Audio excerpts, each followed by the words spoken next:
Welcome back to NY Flight. In this stream, we are joined by the man himself, Ryan from Jets Talk 24/7. Ryan, how you doing today? I am having such a good day because I know the Jets can't ruin it on a Sunday because we played this past Thursday. Connor, I'm looking forward to talking some ball with you. Now I have a question. Now that the Jets are not playing, and like you said, your fantasy team's eliminated. Are you still gonna watch NFL football today, Ryan? Of course. So I do have a little bit more flexibility. I can help out a little bit around the house, clean up some of the holiday things, get some decorations taken down, but I can actually sit back and watch Red Zone and enjoy Ooh, it. It's same. nice. It's kind of like a Jets bye week almost. I agree. The only thing is that my fantasy team is not in the championship, so I've never had a week where my fantasy team has been eliminated and the Jets aren't playing. Well, also eliminated from the playoffs too. So I'm kind of just watching for higher draft position. But there was a report that came out today from Benjamin All Night. It was actually last night that it came out that Justin Fields. There's a chance that he comes to the Jets to back up Aaron Rodgers. What are your thoughts on that report, Ryan? Yeah, I just don't know if that passes the sniff test for me because I understand the appeal of like a trade for a quarterback like Justin Fields. He's a lot of fun. There's the connection to Garrett Wilson. So maybe there's like some sort of like interest, but Yes. is Joe Douglas really going to go out and trade draft assets in a season he's on the hot seat for a quarterback that he passed over to draft the quarterback that is putting him currently on the hot seat? Like I don't see where the Justin Fields stuff, especially since we have Zach Wilson here, it just doesn't feel like a move the Jets are actually going to make. Yeah, I agree. I don't see Zach coming to the Jets. Fields coming to the Jets at all, as we passed up on him to draft Zach Wilson, who's just flat out been terrible, and then we got Jimmy Jets coming and saying it's not happening. I couldn't agree with you more. I don't think Fields is coming to the Jets, and Joe Douglas is on the hot seat for next year. He should be. Honestly, after the whole press conference versus after the Browns game and what's transpired since the Dolphins debacle, I honestly don't think Robert Saleh deserves to return as a head coach. Is he? Yes, but does he deserve to? I don't think so. What are your thoughts? Yeah, I've definitely soured a bit more on this regime as of late. I feel like it's the frustration from me isn't like the draft pick sort of thing. It's more so like the lack of accountability and the lack of showing up. Like we're seeing consistently, I think we're averaging 8 or more penalties per game on the season, and we had I think 12 this past week. It was absolutely bonkers, and that stems from like a discipline problem. Now, most of these penalties are happening on the offensive side. So how much do you want to put blame or assign blame to Joe Douglas? How much do you want to assign blame for Nathaniel Hackett? I understand where fans want to see Salah gone. My one conflict here is like, who are you going to attract to bring in that you think is better than Robert Saleh? Because I can't imagine the Jets are going to be like the highest option for people. Like the LA job for the Chargers, I feel like is the top job. So you're at best getting the second option. I think they're going to run it back with Robert Saleh and Joe Douglas. It's probably the right move, but I understand where it leaves fans a little bitter maybe. Yeah, and for the thing he was saying with Albert Breer of Sports Illustrated, he expects his whole staff to be Hmm. intact for next year. Todd Downing deserves to be gone. Rob Calabrese deserves to be gone. What's his name? Keith Carter. Keith Carter. Yes, the Mhm. offensive line and the run game coordinator. He Mhm. deserves to be gone. And Aaron Whitecotton and Marquis Manuel might get defensive coordinator opportunities somewhere else. And maybe Olbrich knocks on the door of maybe I've seen some stuff, maybe the Panthers head coaching job, but I I don't know if he'd take that job over being the Jets defensive coordinator. But that team's not going to be good for another 15, 20 years. So he can't expect his full staff to be intact for next season. So I think the main fish are going to be here. Ulbrich, I Yes. agree. I feel like he could move on to a head coaching job, but we're sort of in a weird flux of like clearly offensive assistants are the ones that seem the most valuable right now. Like Robert Saleh was a highly, one of the best head coaching candidates the year he came out, and you know hasn't really shown anything for it. So I think offense is probably where people are starting to lean a little bit more. With Ulbrich, I think he wants to sit one more year as the Jets defensive coordinator with Aaron Rodgers because I think his defense will look that much better, and then he can land that much more attractive of a job. Now, the Panthers job is one of 32. So if he thinks he has a good shot at getting it, I could see him wanting to take it. I mean, it's a rare opportunity to become a head coach, and who knows? Maybe the Jets' defense implodes. Maybe we have injuries next year, and he never gets this opportunity again. So I hope we don't lose him.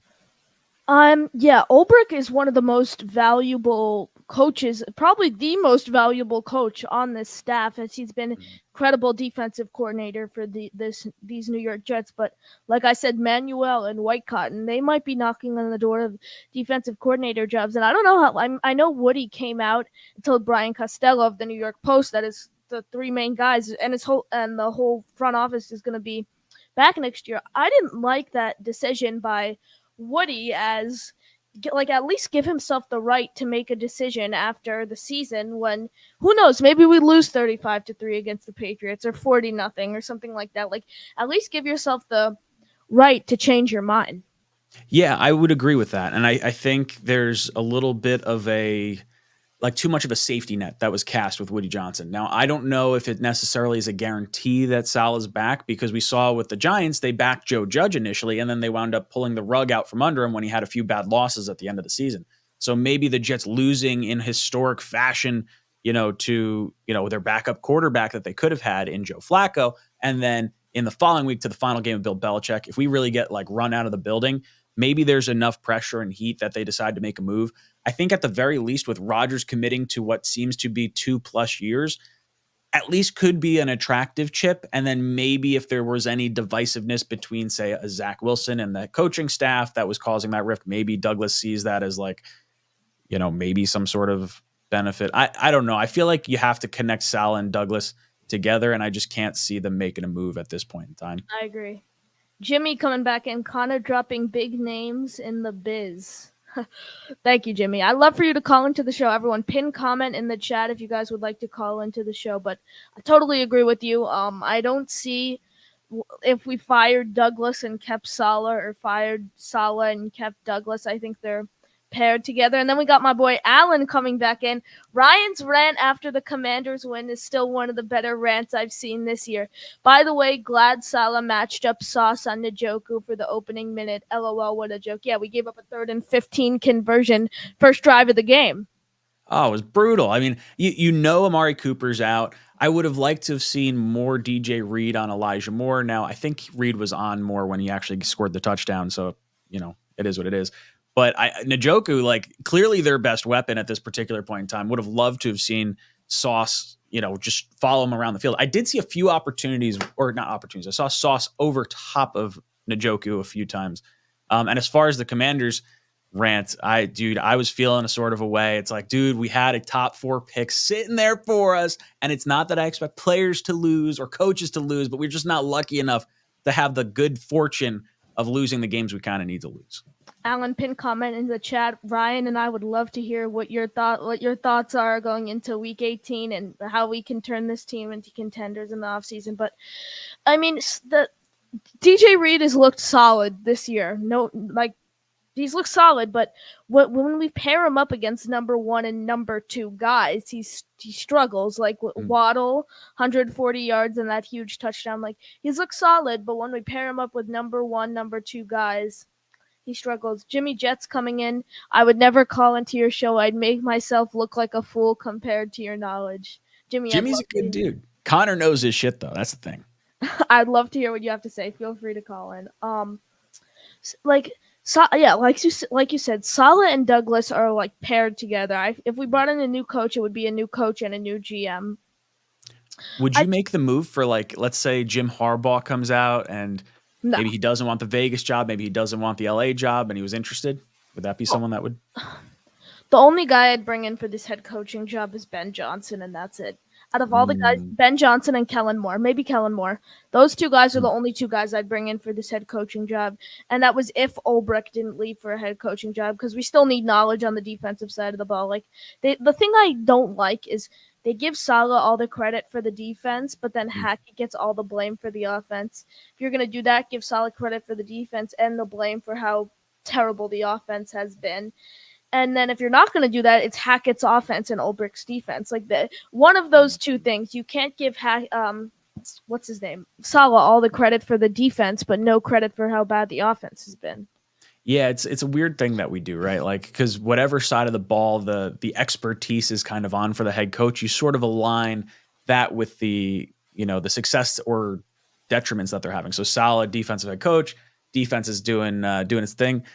I understand the rationale there. Like LaFleur in Green Bay, you don't necessarily blame him for the defense, and you give him a little bit more credit for the offense because he's calling the plays over there. So I don't know. I wouldn't want to see. I want to see Saleh take more accountability because it felt like he was pushing a little bit more of the blame towards the offense and kind of almost keeping his hands off of it. But then he also said in this press conference the defense has technique issues. But he called them a championship caliber defense earlier in the season. So if you call them a championship caliber defense, how do they have technique issues? It just doesn't make any sense. As we got Allen coming back in, hate the Pats more than anyone. Still, I pray for a 35-3 drubbing next Sunday. Will McClay as GM and let him run the show. Allen said in his call yesterday, and I don't know if you know Mr. Bonesy. Mr. Bonesy is very active on the Jay Gasman show. Mm-hmm. Him and Mr. Bonesy and Allen are the kings of tanking. They love to tank. Mm-hmm. So they're kind of my people. I don't necessarily love to tank. I would love to be in a position where we're winning games and we can actually cheer for that. But when you don't win games and you're at this weird point in the season, like the people that say the Commanders win was like, oh, morale and all this stuff, like it's going to carry over. Well, we had a game 5 days later, and it clearly did not carry any weight whatsoever. So, Allen, I'm on board with like losing as many games as possible. See, like, did I want us to finish 8-9 and have the 15th overall pick? Like it's because it's hard for me to watch a game, whether I'm a huge Mets fan, Rangers, Nets, and Jets. It's hard for me to watch a game of my team, since I'm a diehard fan for every team, and root for them to lose. It's hard for me to do that. I can't root for my team to lose. Like Allen said on his call yesterday, he asked me, in the back of my mind, was I hoping that Greg, when he was lining up, missed that kick? And I honestly said no. I wasn't even thinking about it. Like. Imagine if we lost. That would have been crazy if we lost that game. I don't think Saleh would have showed up to his press conference if we lost that game. So I agree. I do think it would have been far more detrimental to lose a game the way we could have with a Greg the Leg miss after a 20-point debacle. Like, I think from a locker room standpoint, we held it together more than what would have possibly happened given like a loss of that situation. But I went into that game like, you know what? I would like to lose because it would help the draft perspective. And then we beat the snot out of them in the first half, and we're like, all right, well, now let's double it. Let's do the same thing in the second half. That's what I want to see. And we just took the foot off the gas. And it's like, really? Like, you can't show up against the division rival the week before. Then you blow the doors off a team that's actively trying to lose. And then you wind up having them come back 20 points down. It's really frustrating across the board. And like, I don't know, maybe we needed to lose that game to pull the plug. Like, maybe Saleh's not the guy. See, I feel like if, let's say Greg the Leg, he made the kick, and then Jets fans went crazy. Oh my God, we almost blew 20-point lead, blah, blah, blah. Imagine if we lost that game. And then versus if Greg the Leg missed the kick, we would have been like, oh my God, we're so bad, we just blew a 20-point lead. But then now they're throwing a fit about draft position. But rather, if we lost, they would have been throwing a fit about Greg the Leg missing the kick and how we blew a 20-point lead. So it's like it was a lose-lose situation when he was lining up for that kick. If he makes it, we win the game, which we should have won 100%. But it hurts our draft stock. Rather, he misses the kick, it helps our draft stock, but we blow a 20-point lead. So like in between. Yeah, the media always wants to spin it no matter what way it is. So it's like, okay, what gets the most clicks? Well, hey, the Jets have a debacle against the Commanders. Here you sell it. You know, Jets win last second. They screw up the draft pick. Here's the anger. I mean, I was hoping for the draft pick one way or the other. It would have been nice to win in dominant fashion. I don't want to win like backing, like almost like the weird way of like backing into the playoffs. Like you'd love to like earn getting in. Not necessarily like other teams screw up and you accidentally get in. Like that's how I felt we won. We won by accident. And I really appreciate what you do for the draft. You and Connor Rogers are the kings of the draft. You guys are the two guys that know everything. Like if you watch the SNY pregame show with Connor Rogers, he's He's breaking really good. he knows every like offensive lineman in the class. He knows literally Mhm. everything about him. And something I've learned from watching him, I've always been a fan of JC Latham because he was a tackle, but I never really knew much about him. The guys I know Mhm. most about are Fuega, Alton, Fashanu. Mhm. After hearing what Connor Rogers has to say, I do not want Latham. He's literally Mackay Becton all over again. That's what 300 I've and heard. I like so now I need to 335 watch more of him. Oh, sorry. it's fine. He's 335 pounds. He's gonna literally have the same career as Becton. I'm predicting. It's if Becton was in the draft again. So I think the fear might be from like Alabama offensive tackles. They have so many studs across the board. Like maybe one lineman from Alabama isn't necessarily the same as one lineman that's dominant from another school. Alton Fashanu are the two guys I really like. Fuaga, I'm really interested in. Latham, I liked what I saw against Georgia, but I'll be honest, I haven't done the deep dive yet. I'm trying to wait till the end of the season before I like really dive into every single player. What I saw in the Georgia Florida State game yesterday, I mean Coleman looked okay, like he looked good, but they got slaughtered, so you can't really compare performances. But Brock Bowers looked good, but I don't want Bowers. I've said it all along. I do not want Bowers, and you made like a really good point. I think it might have been after the Texans win. I was looking on Talking Jets Instagram, and you were making a good point. I'm like, we're kind of like 50-50 on them because we have two really solid tight ends. Well, technically three right now, but Uzama's going to be a June 1 cut. But he's like apparently sensational, so I don't really know what to do with that. Yeah, there's the whole argument of, do you take the best possible weapon for Aaron Rodgers or the best possible player that can give you the most help right now? Bowers might be generational, but like at the same time, the best tight ends are generally found rounds 2 through 5, and you could like hammer home other positions of need. And I don't necessarily view tight end as a huge position of need. But if there's any truth to the rumors last year that the Jets were looking at Michael Myers instead of Will McDonald at pick 15, that at least tells me the Jets, with the same players that they had under roster last draft, are still possibly looking at tight end come this draft. So if he's a generational talent and the tackles are gone, maybe I haven't looked at him as far as like, is he a strong blocker or anything? So if he can provide some type of protection while also being a weapon, it's like a dual threat possibly situation. Yeah, I agree. They use him in everything, though. He reminds me. I said it all as soon as I started watching film on Bowers. I was like, he is if Tyler Conklin was faster. In my opinion, Tyler Conklin is a very, very solid tight end. Great pass catcher. The only thing that worries about he's very slow, but like Bowers reminds me of Tyler Conklin was way faster. They are very similar players. We got a few questions. Jimmy Jets. Ryan is Connor 20 years in the future. All hope is lost and we tank. Thank you, Jimmy Jets. I really appreciate it. And honestly, it wouldn't be the worst thing if we lost the game, but Will Parkinson was saying it on the Jake Asman show last week, and I couldn't agree with him more. But he wants Brett Rippon to start, and I was like, wow, that's actually a really good point. Because he just airs the ball out and he throws 800 interceptions, but he doesn't care because he just throws the ball downfield, and I agree with that. I kind of want to see like, I don't know. I sort of want to win against the Patriots because I don't want to have that what if scenario in my head. Like, man, we really screwed up that Commanders game because we could have had a top 3 pick. I kind of want to beat the Patriots because then you can at least say like, you got the monkey off your back. It means something a little bit more because maybe they're not necessarily getting a top 3 pick because they lose. I don't know. Do you think we see Zach at all, or do you think Zach's done now? Done forever. He has half of his career interceptions against the Patriots. His first year, he threw one game. I think he had 5 interceptions against the Patriots. He's terrible against the Patriots. I don't know what it is. They game plan against him perfectly. For me, the way I look at this Patriots game next Sunday, a week from today, it's a win-win for the Jets. Let's look. We win. Hurts our draft position, but we end our 18-game drought after the debacle we had in week 3. We end the 18-game drought, but it helps their draft position.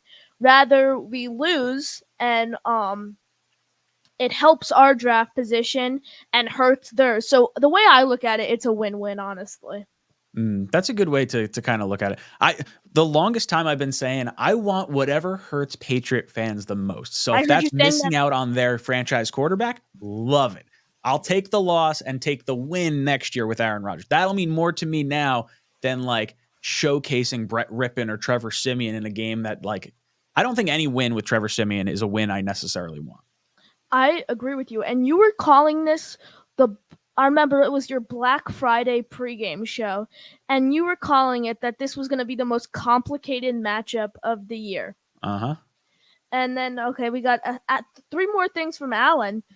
Joe Alt equals Joe Thomas. He's also a legacy. Dad John was a Hall of Fame tackle for the Chiefs.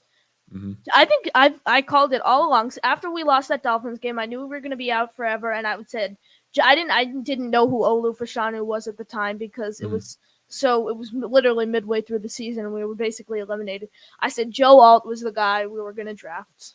Yep. Yeah, dude, that's the one I wanted. He's like 6'8", 320, 330 pounds or whatever, just an absolute monster of a person. And I love the legacy of family members playing in the NFL. You see Asante Samuel Jr., Patrick Surtain Jr., Joey Porter Jr., Chris Jenkins Jr. I think is coming out this year. Marvin Harrison Jr. is coming out. Like, you see a lot of family, Quinnen Williams and Quincy Williams. You see the brothers, when there's that type. Joey Bosa. Yeah, Joey Bosa, Nick Bosa, Peyton Manning, Eli Manning. Like, there just tends to be when you grow up in a family that was around football. DK Metcalf, another great example. Like, literally, players that are around family members that have been in the NFL know how to train from a very young age, and I feel like they have more nuanced or maybe are more polished coming in. I agree. I think Joe Alt's always been my number one choice in this draft. Allen coming back in. Latham is 360 pounds, playing right tackle at Bama. They are starting Caden Proctor, a freshman from Iowa, at left tackle. Yeah, after what I've heard Connor Rogers say, I'm not big on Latham at all. I'm excited to go in and do my deep dives because I really think the draft is where the Jets are going to have to try and tackle right tackle. I think Bakhtiari's definitely coming in as left tackle. I know that's the same feeling I get. I don't love it, but I think it's definitely happening. See, I feel like if he comes, turf is coming at MetLife, or he literally might play 8 games a year at stadiums where there's turf. I mean, he's the biggest turf truther out of anyone in the National Football League. Allen, again, being a diehard Iowa fan, wait until 25 and draft Luke Leitchi in the second round from tight end U. Okay. I like the idea of waiting on tight end because we have Ruckert, who I like. I mean, I would like to see him kind of take the fullback role as well. Like, honestly, if they wanted to go with, like, say, a Bowers and have Bowers and Conklin and then Ruckert be like the fullback, H-back kind of role would be kind of fun. But I would pass on tight end this year. See what you have in Kuntz through training camp. You got Yeboah, and I think, Ruckert and Conklin are good enough to roll with. I don't think you need to add too much of a tight end this year. Tight end room is set, in my opinion. They look good. Jimmy Jets. Fashanu is said to slide into guard at the NFL level. I mean, I could see maybe he takes Vera Tucker's spot as guard, as there's been so much talk that Vera Tucker, the plan is for him to slide out to right tackle. So maybe I would be set if our 2 guards next year were Fashanu and Zinter. I would be set, or Fashanu and Tomlinson. So that would be cool, but I just don't want. So the issue with Fashanu going to guard is almost the same issue as AVT going to, like, coming in as a guard. He played tackle in college, but offensive line wise, the 5th-year option, it's the top 5 at the offensive line, not at the position. So even though guards are paid a little bit lower, you're paying that first round 5th-year option of an offensive tackle. So that's why I think AVT is going to shift, whether it's this offseason or next offseason, to one of the tackle spots. And I don't know if you necessarily want to commit to doing that, like, in the top 10. Like, let's say we're picking at 8 or 9 and Fashanu slides. I'm hoping it's because they believe he's a left tackle 1. Now, maybe you make the argument if you brought in a Bakhtiari, maybe you just put the best 5 out in front of you, and then next year someone steps in, whether that's AVT at left tackle or Fashanu at left tackle, then AVT at right tackle. I think best 5 is what's most important next year. I agree. I think we unfortunately keep Lakin as depth. Mhm. I I don't want him to start. I think Carter Warren's the swing tackle next year. I agree. I do think that there's a good shot Tomlinson's gone just because Runyon from Green Bay is going to be available. So I could see Bakhtiari and Runyon as the left hand side of our line, and then you have Tippmann, AVT, and like some tackle. Whatever. Okay, so this is the way I look at it. Mhm. We have we need 3 starters on this offensive line. That's the only way to Mhm. put it. We have 2 players that we need to base off of. We have Tippmann at center and Mhm. AVT at right tackle. Mhm. Right guard, possibly tackle. So then that means we need 2 tackles and a guard. Maybe Does it though? So like what's interesting is the flexibility because we got Wes Still who has center and interior offensive lineman, guard center. If you but are bring we back McGovern, I would bring back McGovern, 1.9 million, have him guard center. So now you got 3 guys in the center of your line that can play guard or center. So you're backed up that way. AVT can play tackle or guard. So then if you bring in like maybe a more risky high end option for the tackle spots, then you have the flexibility to use that AVT chess piece while also having like the guard interior flexibility as well. AVT's gotten hurt at left right tackle. I Do you think that has anything to do with like the position though? I feel like the I Achilles honestly and the don't even I just don't like I look at Wes Schweitzer Mm, and I look at him as depth. He reminds me of sure. a Greg Van Rotten. Well, Average, I agree, and I definitely don't want him starting because I like Zinter, like you were saying. I would like Zinter to beat out Laken Tomlinson in training camp and then cut Tomlinson at that point. it's like and Tippmann's our starting center next year. That's a Mhm. fact. He's 100%. starting at center, 1,000%. But like I look at McGovern, borderline starter, Mhm. borderline like move around kind of guy. Mhm. Um, Carter Warren can definitely. Do I want him to start? No. Can Mhm. he? Yes. I think Max Mitchell is a June 1 cut. He's not gonna Mhm. find his like with Schweitzer and McGovern. If we re-sign McGovern, what's his name? Tomlinson? Mitchell's 100% gone. Oh, you But think so if we had our backup tackles would be then you'd Carter have Warren. you'd have Carter Warren as your only one right now, and then like AVT, right? Well, we I could would sign someone in free. We can draft someone in like the 5th or Mhm. 6th round or something. We need to get that value pick in there because we have a second round pick in Tittman, we have a first round pick in AVT. Like we don't have to spend high picks to get a good offensive lineman, or at least most offensive linemen have like 2 guys that provide value, whether that's a cheap free agent or a mid round draft pick. Now, who do you think is going to be our wide receiver 3 next season? Because it's a Mm. huge talk of the wide receiver. I'd be fine if Xavier Gibson was our wide receiver 3 next season. I Mm. love watching that kid play. That flea flicker that they ran against the Falcons, that catch Mhm. that he made. Oof. I really like Gibson a lot. And I like Brownlee a lot, but I think those are players that I would like to not have to rely on a Super Bowl season. So for me, if Garrett Wilson is your one, I would bring in a wide receiver 2 and a wide receiver 3. I would Kendrick Bourne, ideally like maybe? what was that? Kendrick Bourne, Tyler Boyd, maybe like I like Tyler Boyd a lot. It depends how much we're looking to spend and what we want to do with our first round pick. Because if the first round pick is deemed like, hey, tackle's not going to be the option because it takes a few years for the tackle to get into rhythm and we need to make an impact move now, maybe they're thinking wide receiver in the draft. It's a heavy draft for wide receiver and offensive linemen. So you could, figure it out that way. I like Mike Evans. I like T. Higgins. Do the Jets actually go that big of a swing, or do they go after like a Pittman or Hollywood Brown, a Darnell Mooney as a number 3 burning off the top? I wouldn't mind that. I think we still need a burner, and I think we need a red zone threat. So like a Mike Evans, T. Higgins, big bodied wide receiver plus someone that's fast. Maybe an Agnew from Jacksonville would be interesting. the the Bengals are gonna need to. I think the Jets have a better chance of signing Tyler Boyd than they do T. Higgins I to agree. because the Jets have a chance to get all three of the main free agents on the Bengals offensive side of the ball. Hmm. We have a chance to get Jonah Williams as our tackle, which I would love. Hmm. Way better than Bakhtiari, in my opinion. Hmm. We have a chance to get Tyler Boyd as our wide receiver 3 and T. Higgins as our wide receiver 2. they're gonna tag. I think they're gonna tag T Higgins. Mhm. I don't think they tag. I think they let Jonah Williams walk and Tyler Boyd. I feel like those two are very replaceable.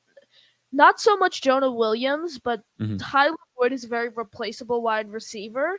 I like Kendrick Bourne too from the Patriots. I think it was Buffalo Jet fan who was saying it. He had a take. I didn't agree with it a lot, but it kind of made sense. He said T. Higgins and Kendrick Bourne are the same players, but you have to overpay for T. Higgins. Like I Hmm. think we need the one of those big names as our wide receiver too. Like if I we like the timeline that Mike Evans provides. Like if you can get Mike Evans for 2 or 3 years, you figure you have Rodgers for at least 2 years, maybe a third year depending on how he's feeling. And if you don't have Rodgers for the third year, you either cut Mike Evans or you have him available for whatever young quarterback that's going to be there. And a big bodied wide receiver like him would provide that catch radius. And then it doesn't impact the ability to re-sign Garrett Wilson. So I like time frame wise someone with a slightly shorter contract, yeah, like Mike Evans, if he can shake free. I agree. Let's go back to some questions. We have a ton of questions. Damien, I'm torn here. Do you want to beat the Pats or lose and get a higher draft pick? I honestly, it's a win-win for the Jets. It doesn't matter to me. Yeah, I want to either like beat the snot out of the Patriots and feel good about it. I would be really irritated if we like flub up. Basically, if we have the Commanders win again, I'd be frustrated. I want to be confident with a win that we're getting, and I want whatever hurts the Patriot fan base the most. Let them sit in purgatory a little bit longer. I agree. I would love putting them out of range of that quarterback area My where they. concern is that they wind up with like a Jaden Daniels because I think Jaden Daniels is my top quarterback, and I almost would rather the Patriots get like a Caleb Williams or a Drake May and like not have to. I don't think Caleb's going to be that great in the NFL. I agree. That's my I'm opinion. not crazy on Williams. And Drake May reminds me of Mitch Trubisky. Mm, I don't think they're. I like Penix, but his injuries scare me. I think mhm. Shadur will be good. I think Bo Nix will be a top 2, top 3 quarterback from this class. Ooh, I, really? You I think think so, he's Knicks? solid. I think Shadur will be very solid for next I year's think class. I was gonna say I think Sanders goes in next season. They have him in all the mock draft simulators, but I'm like, I could have sworn that Yeah. Dion said that he's staying with Boulder, which I'm happy about because I'm a big Boulder football fan, and they've sucked for the last 50 whatever years. Ugh. Terrible. Uh, Terrence Hill coming in. What's up, guys? Ryan, I've been watching you since last season, and you do an amazing job. Connor, I've been watching you since yesterday. Your knowledge and energy is also amazing. Great job, guys. Thank you, Terrence. Really appreciate it. Connor Uh, knows his stuff, and thank you, Terrence. It means a Thank lot you. that you're tuning in. Alan Fashanu is a day one left tackle. Obviously, he's gonna go in the top 10. Well, He, he's saying that he's a day oh, one starter at left I tackle. thought he meant in the draft.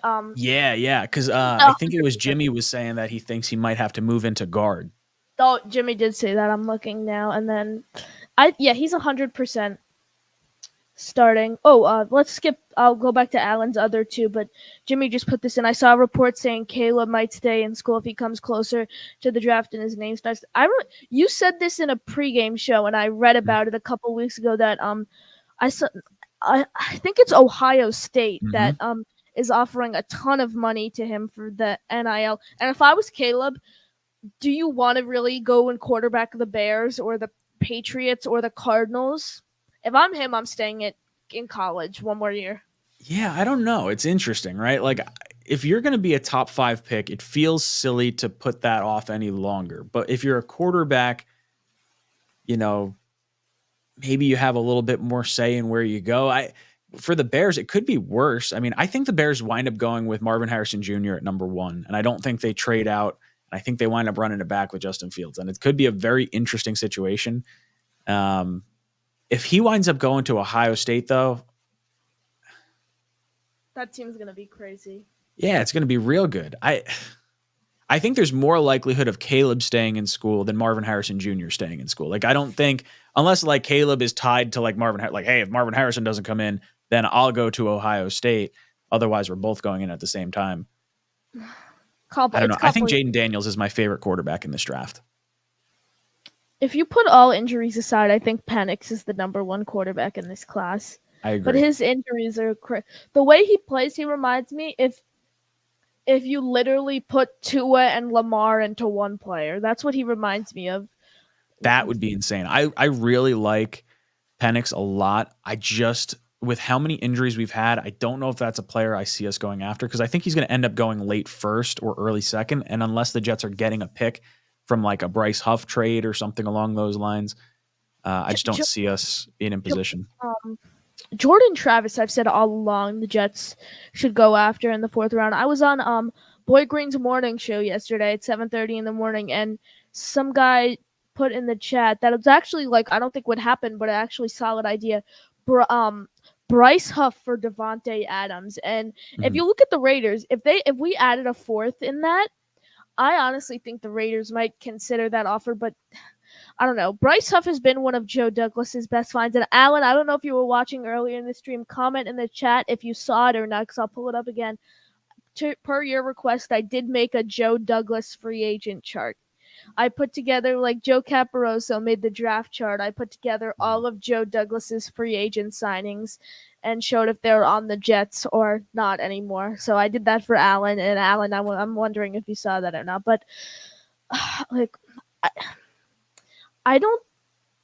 Huff for Devontae, like it's at least getting something for Huff. Like my biggest issue is that we are going to allow Huff to leave because I don't think he signs a contract with us unless we hit him with the 19.4 million franchise tag. Because if you're Bryce Huff and you go through last season, you say, all right, Jets, I would really like to work out a long-term contract. This is a very tough sport to play. And, injury, all this stuff is like always up in the air. And I'm an undrafted free agent. It's going to mean a lot to me. Oh, well, we're going to hit you with the second round tender. We're not going to hit you with the first round tender because that would imply that we want to hold on to you. The second round tender implies we're trying to get someone to bait to give us a second round pick for you. Oh, and we're going to go draft your replacement in Will McDonald right now. So like, I find it very hard to believe that Huff is going to be here next year. I agree. And then, I just don't think he stays with the Jets. Allen, Lakin, $18.8 million cap in 2024 saves $13 million in post June 1 cut. Agree with Ryan on Runyon. He's a $5 million guy. I mean, Lakin, the fact that he was Joe Douglas's biggest free agent guy in 2022 is just crazy. Well, it made me feel because it was in 2022, he's been healthy. He's coming from a system that like he knew the 49er system. It felt like he should have known the blocking and he just imploded after coming off a Pro Bowl season. So I was very high on Lake and I thought it was a great signing at the time. But I agree, what Alan's saying right here is if you roll with, I would say you bring in Lakin, have him compete through training camp because there's no time restraint on when you need to cut him to save the money that you would save him. And as he mentions, if he's a June 1st cut, like post June 1st cut, it saves even more money off next year's cap because it spreads it over 2 years. So if you bring in Runyon in free agency and you say, okay, you have to compete with Lakin right now. And if you're even close, we'll moving off of Lakin to keep Runyon at left guard. Then if you draft a Zach Zinter and he starts looking better, now maybe you feel a little more comfortable moving AVT to a tackle position and Zinter taking over one of the guard spots as well. I would just go heavy offensive line across the board in free agency and the draft.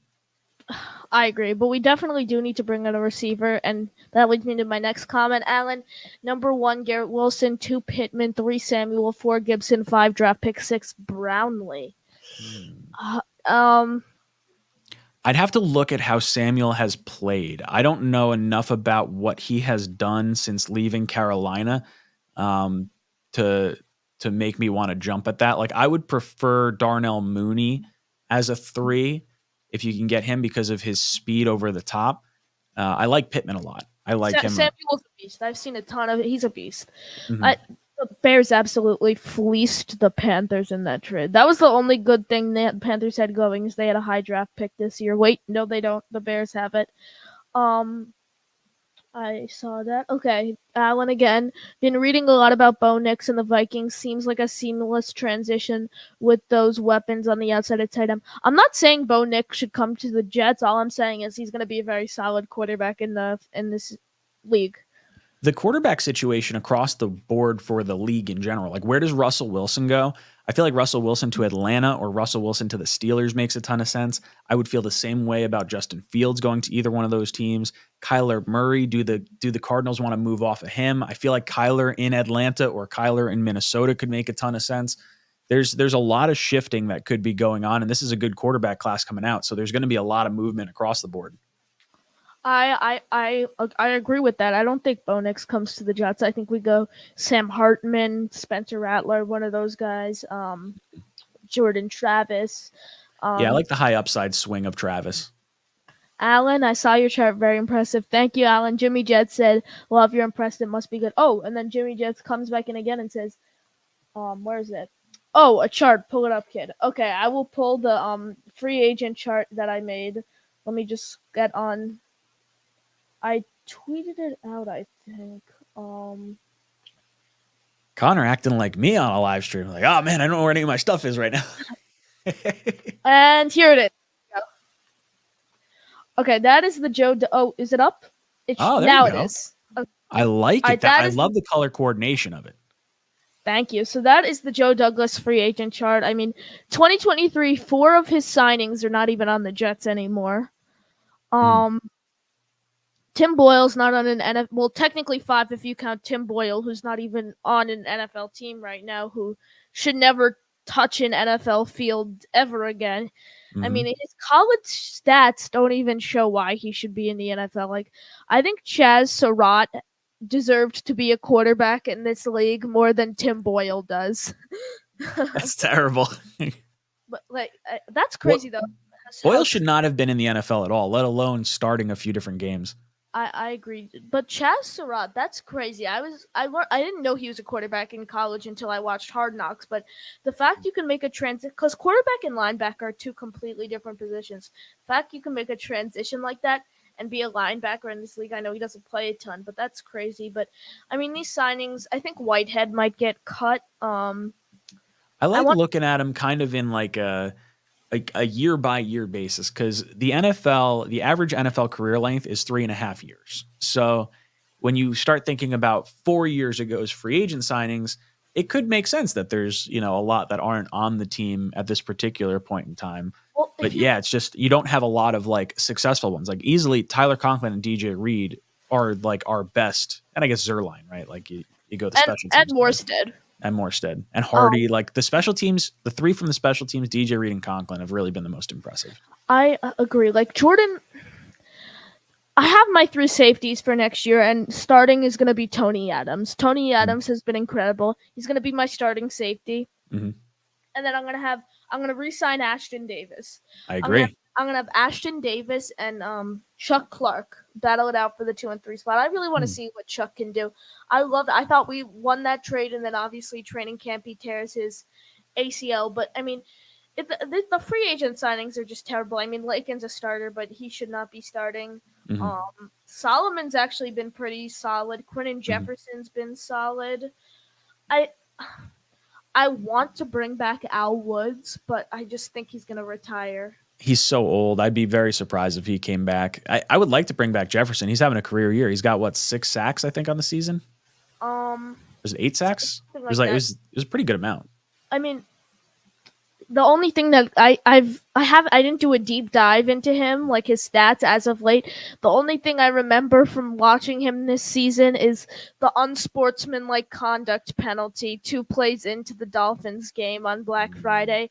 And then Saleh took him out of the game. I think he played probably 2 more snaps of that game after. But our D-line rotation is so solid right now. And then obviously Billy Turner, Randall Cobb, Alan Lazard, and Cook, 2023, who's been terrible. But honestly, like, if you look at 2 years of signing, the only player who's a starter on this team from 2020 to 2021 is Justin Hardy. And he's actually the only player other than Connor McGovern and Carl Austin who are still on this team. And that was from 2 years. Terrible free agent signings. Definitely not good. And a lot of it does stem from like the quarterback conversation as well. Like you don't have a quarterback, it's going to be hard to attract some free agents.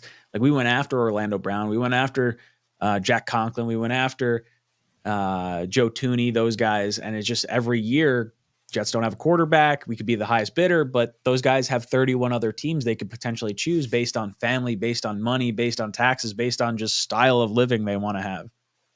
I I totally agree. I like Tyreek Hill. That's why he said he didn't want to come play for the Jets because he didn't want to live in Jersey. Like it's just little things that can hurt this team. Like they play at MetLife Stadium. Also, that was a huge thing they had on the Jake Asman show yesterday. They were talking about how like players are not going to want to come and play at MetLife Stadium. It's the worst stadium in the league, and this just shows how bad Joe Douglas has been when it comes to signing free agent. Let's get into some more questions. Jimmy Jets, do you think the UGA QB rises after last night's game, and should we take a shot in the fifth? So it sounds like it looks like Alan saying Beck is going back to school for this year. So I would be surprised. I mean, if he thinks he could be a top pick, maybe he decides to come out. But if you're him and George is going to be good year over year, I would maybe stay in school and do another year of it. Oh, I agree. I don't think he comes out. I mean, this first year, basically having that full starting role. Wild Wave. Wait, no, not that. Ryan, that rant of beating Washington was diamond worthy. I was coming back from the game and I was playing it in the car. I was like stuck in MetLife Stadium traffic and I was playing the video in my car and I was laughing so hard. It was such a good video. I felt so bad because in the back of my mind, we talked pregame and you got tickets to go to the game. You got Breece Hall's signature. You got like all these signatures prior to the game. And I'm like, wow, that's so awesome. Like, I want Connor to see a good game. And we're seeing like this awesome first half. Like, this is amazing. And then like the way the second half went, I was just like, I can't take it anymore. I'm not even doing the live stream. I'm just going to rant for 3 minutes and hang up. Also, stop being negative. You've been going completely rogue these last few weeks. LOL. So I try to say exactly what I'm feeling and what I believe is going to happen. And you could kind of look around and you'll see the same old optimistic takes. Oh, here we go. You know, this is what's going to happen. It's like, well, you know, this is also what has historically happened for the Jets. And I try to be as optimistic as possible. But they got to give me stuff to be optimistic about. I know. I mean, the O-line I thought looked okay in the first half against the Browns, and then it obviously collapsed. So Jimmy, I got to address this because Jimmy says the Michael Clemens vid was rogue. So I made a Michael Clemens video. Your video. I watched that like 3 times because I definitely didn't mean for it to come off as negative as I think people took it. Like, I think it's not a great look for Clemens to be doing that in the middle of the game. But the amount also, of fights he gets into, like on and off the field, like if you watch Hard Knocks or even one Jets drive, it's like, but he's a beast. There's one way to put it, and one way he's a beast. But he was also like having fun with it. Like I don't mind him palling around with the fans and like smiling, but it's just like read the room a little bit. Like if you're getting your doors kicked in, seemingly if that's halftime, like losing by 2 touchdowns or 3 touchdowns or whatever, three scores. I think that was before the game. If it was, one of the players had grass and dirt up their arms. That means those players were being tackled on the ground already. So it was definitely. I didn't pay that close attention. I was just like, I saw it on TikTok several times and Twitter. Oh yeah, I thought it was pregame first because of the players on the field and the coaches and everything. But when you start seeing some of like the dirt on the players, it's like, all right, well it's during the game at least. I just don't know when.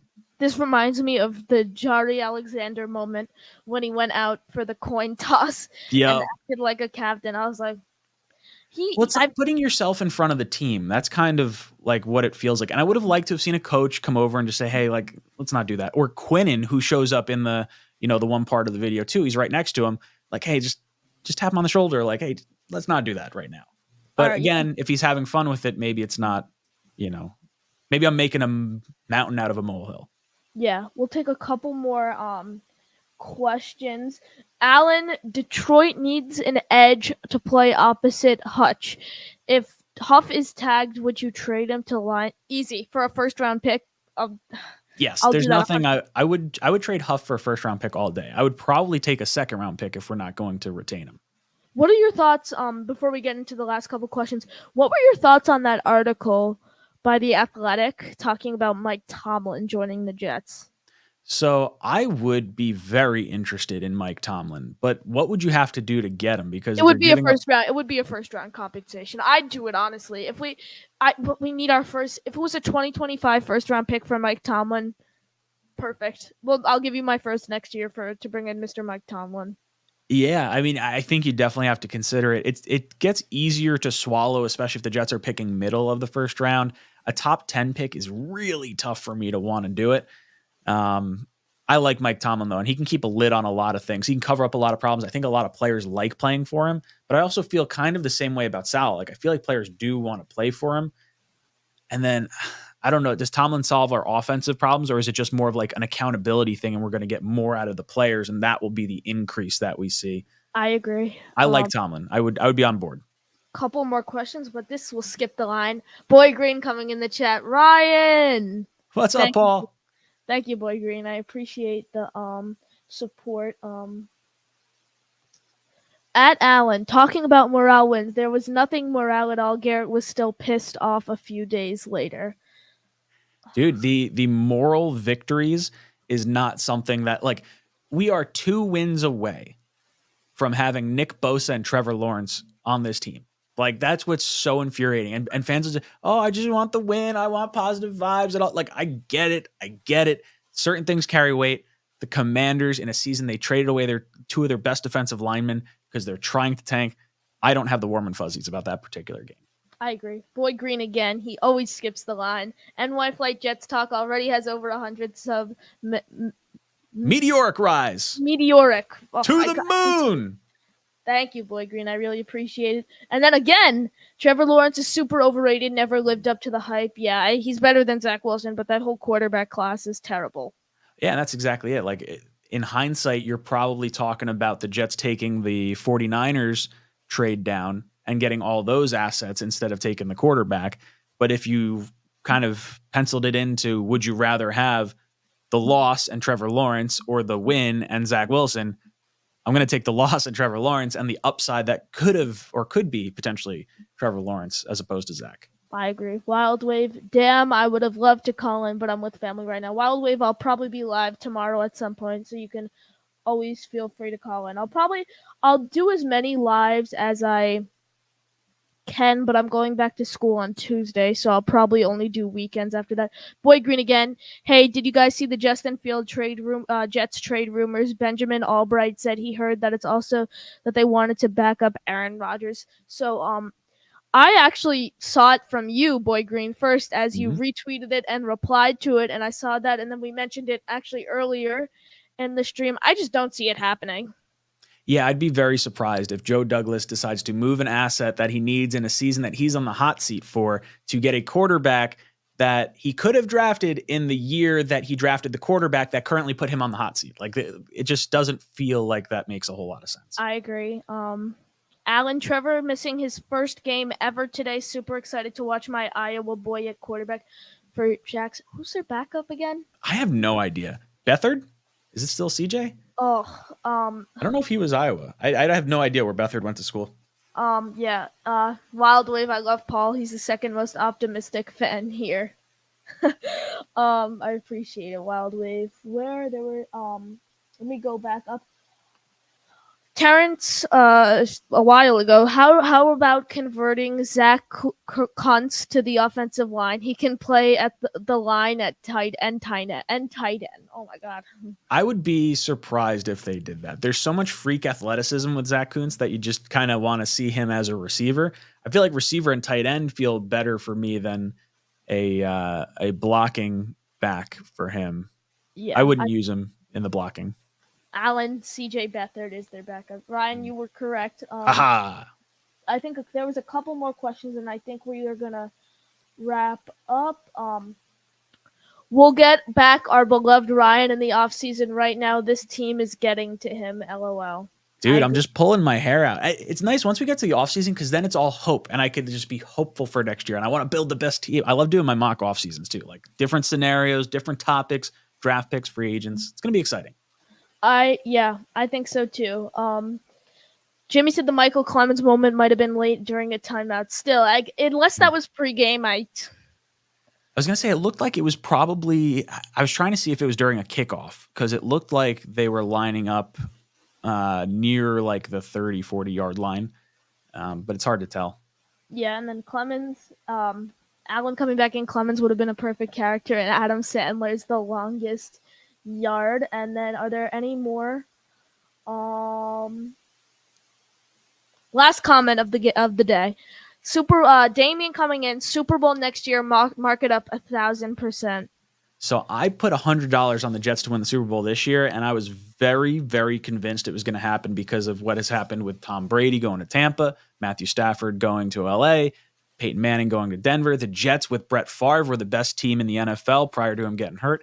I think as long as Rodgers is healthy, the Jets should have at least be one of like the top 5 teams to be considered for a Super Bowl. This defense is top notch. The special teams is top notch. It's literally just the offensive side of the ball.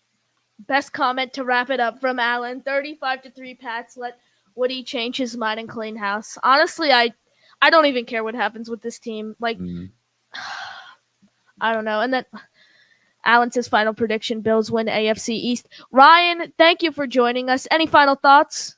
So I want the Bills to win the AFC East. I would love to see Baltimore take it to the Dolphins today, and then I would love to see the Bills win the final week of the season, and then see a matchup of Dolphins going to Buffalo to play Wild Card Weekend. Connor, thank you so much for having me on. I love talking ball with you.